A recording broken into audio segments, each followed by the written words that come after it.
নমস্কার বন্ধুরা, আমি সোনালি আর আপনারা দেখছেন সোনালিস গার্ডেন। আজকের আমার ভিডিও অ্যালামন্ডা গাছের ফেব্রুয়ারি মাসের পরিচর্যা নিয়ে। গ্রীষ্মের বাগানে প্রায় সকলের অতি পরিচিত একটা ফুল গাছ হচ্ছে এই অ্যালামন্ডা ফুল গাছ। এর অনেকগুলো ভ্যারাইটি হয় এবং বিভিন্ন কালারের ফুল ফোটে। গরম পড়ার সাথে সাথে এই অ্যালামন্ডা গাছ থেকে প্রচুর পরিমাণে ফুল পাওয়া যায়। গরম পড়ার সাথে সাথে এই গাছ থেকে যদি আমরা ভালো রকমের ফুল নিতে চাই, তাহলে এই সময় অর্থাৎ এই ফেব্রুয়ারি মাসের প্রথম দিকে এই গাছে এমন কিছু খাবার প্রয়োগ করতে হবে এবং এমন কিছু পরিচর্যা করতে হবে যে পরিচর্যাগুলো না করলে গরম পড়ার সাথে সাথে এই গাছ থেকে ভালো রকমের ফুল পাওয়া যাবে না। অ্যালামন্ডা গাছ থেকে আমরা শুধুমাত্র শীতটুকু ছাড়া গ্রীষ্ম বর্ষা জুড়ে গাছ ভরে ফুল পেয়ে যায়। শীতকালে এই গাছ ডরমেন্সিতে থাকে, অর্থাৎ সেই সময় এই গাছগুলো থেকে কোনো রকম ফুল পাওয়া যায় না এবং গাছের পাতাগুলো হলুদ হয়ে ঝরে যায়। আবহাওয়ার তাপমাত্রা বাড়ার সাথে সাথে এই অ্যালামন্ডা গাছ গ্রোথ নিতে শুরু করে দেয়। তাই এই সময় আমাদের গাছের মাটিতে এমন কিছু খাবার প্রয়োগ করতে হবে এবং এমন কিছু কাজ আছে যেগুলো এই সময় করতেই হবে। সেই কাজগুলো যদি আমরা এই সময় না করতে পারি বা খাবারগুলো যদি গাছের মাটিতে না প্রয়োগ করতে পারি, তাহলে গরম পড়ার সাথে সাথে এই গাছগুলো থেকে ভালো রকমের ফুল পাওয়া যাবে না। তাই ভিডিওটা স্কিপ করে দেখবেন না, স্কিপ করে দেখলে অনেক কিছুই অজানা থেকে যাবে। আজকে আমি আমার এই ভিডিওতে অ্যালামন্ডা গাছে কি খাবার প্রয়োগ করতে হবে এবং কি পরিচর্যা করতে হবে সবই জানতে পারবেন। ভিডিওটি সাথে থাকুন। আপনারা দেখতেই পাচ্ছেন অ্যালামন্ডা গাছের কি অবস্থা হয়েছে। যেহেতু শীতকালে এই গাছ থেকে ফুল পাওয়া যায় না, তাই এই গাছগুলোকে আমরা কোনো রকম পরিচর্যা না করেই বাগানের এক পাশে রেখে দিই। এখন কিন্তু তা করলে হবে না। গাছগুলোকে এমন জায়গায় রাখতে হবে যেখানে ফুল সানলাইট আসে। ফুল সানলাইটে রাখলে এই গাছগুলো খুব ভালো থাকবে। ফেব্রুয়ারি মাসের প্রথম দিকে আমাদের যে গুরুত্বপূর্ণ কাজগুলো করতে হবে তার মধ্যে প্রথম যে কাজ তা হচ্ছে ডাল কাটাই ছাঁটাই।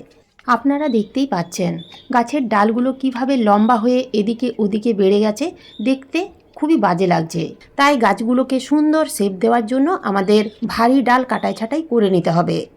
যদি আপনাদের গাছের সাইজ একেবারেই ছোট, ডালগুলো সেরকম বাড়েনি, তাহলে আপনারা গাছের ডালের মাথাগুলো একটু করে কেটে দেবেন, অর্থাৎ সফট টুনিং করুন।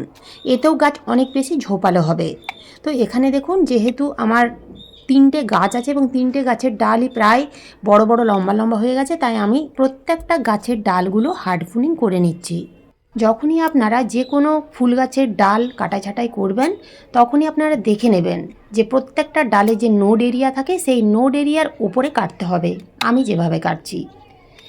এছাড়াও শুকনো ডাল, মরা ডাল বা শুকনো পাতা, মরা পাতা থাকলে সেগুলো তুলে ফেলে দিতে হবে এবং শুকনো ডালগুলো কেটে ফেলে দিতে হবে। কাটা অংশে অতি অবশ্যই ফাঙ্গিসাইড লাগিয়ে দিতে হবে। আমি এখানে হলুদ গুঁড়ো জলে গুলে কাদা কাদা করে প্রত্যেকটা কাটা ডালের মাথায় এইভাবে প্রলেপ লাগিয়ে দিচ্ছি।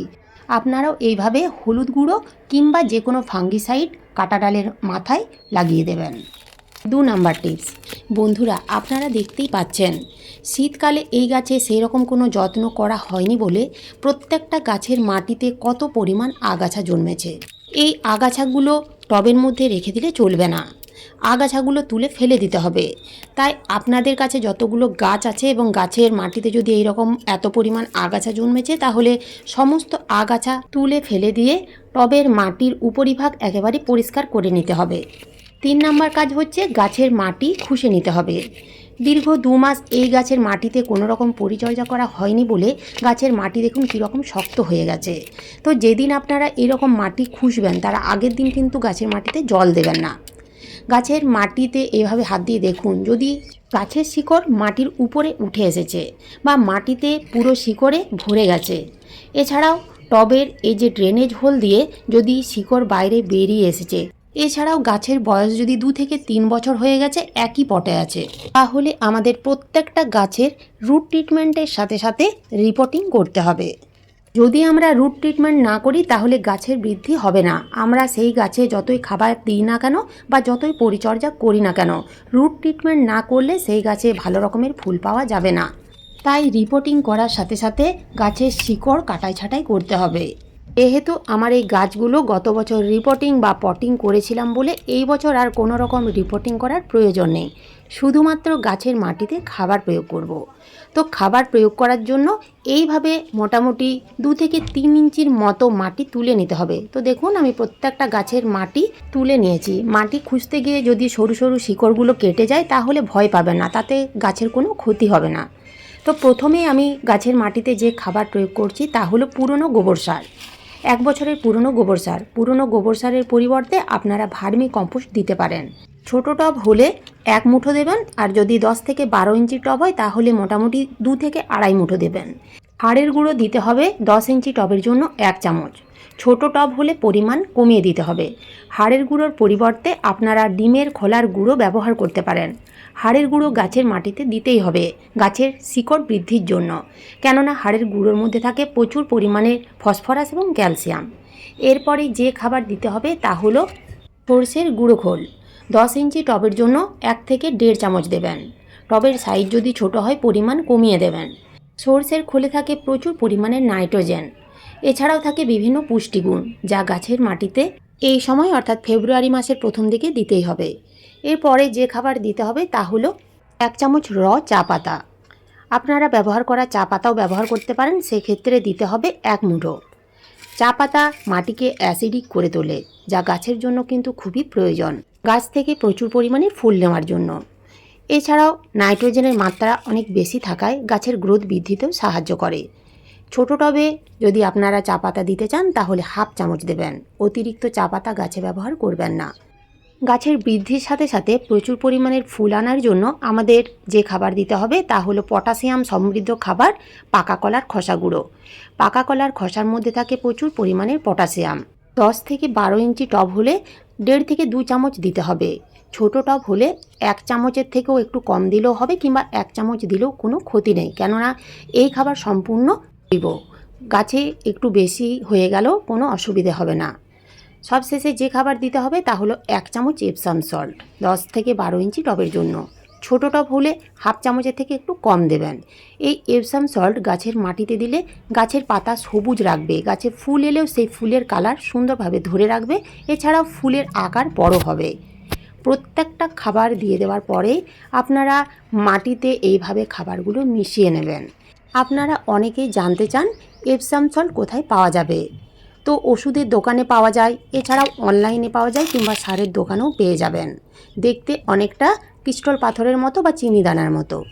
প্রত্যেকটা খাবার দিয়ে দেওয়ার পরে আমরা যে মাটি উপর থেকে তুলে রেখেছিলাম সেই মাটি দিয়ে খাবারগুলো ঢাকা দিয়ে দিতে হবে।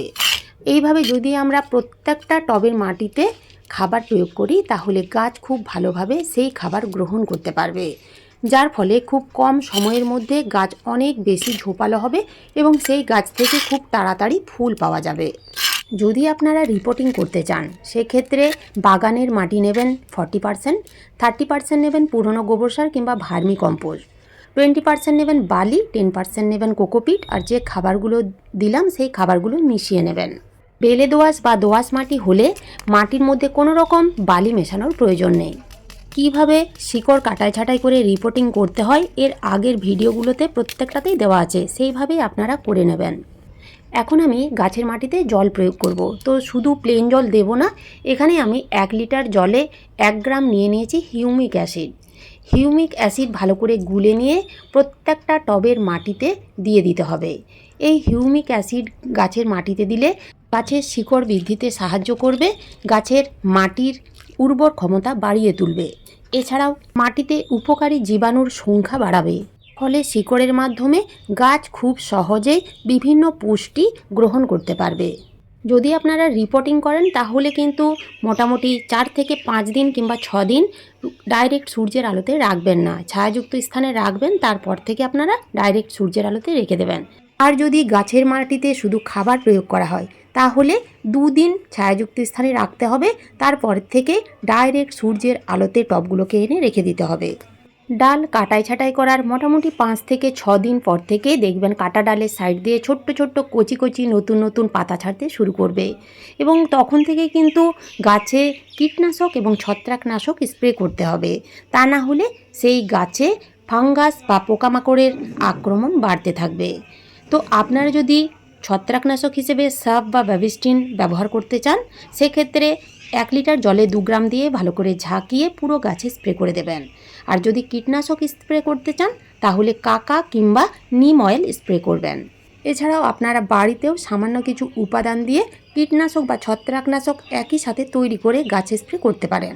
1 লিটার জলে 1 চামচ ডিটারজেন্ট কিংবা ডিটারজেন্টের পরিবর্তে 1 চামচ শ্যাম্পু বা ডিশ ওয়াশ, তার সাথে নিতে হবে 1 চামচ সর্ষের তেল, 1 চামচ হলুদ গুঁড়ো, ভালো করে মিশিয়ে ছেঁকে নিয়ে 3 থেকে 4 দিন অন্তর গাছে স্প্রে করবেন।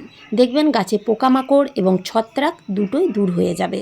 তো এইভাবে আপনারা ফেব্রুয়ারি মাসের প্রথম দিকে এই খাবারগুলো প্রয়োগ করুন, এই পরিচর্যাগুলো করুন, দেখবেন গরম পড়ার সাথে সাথে গাছ ভরে ফুল পাবেন।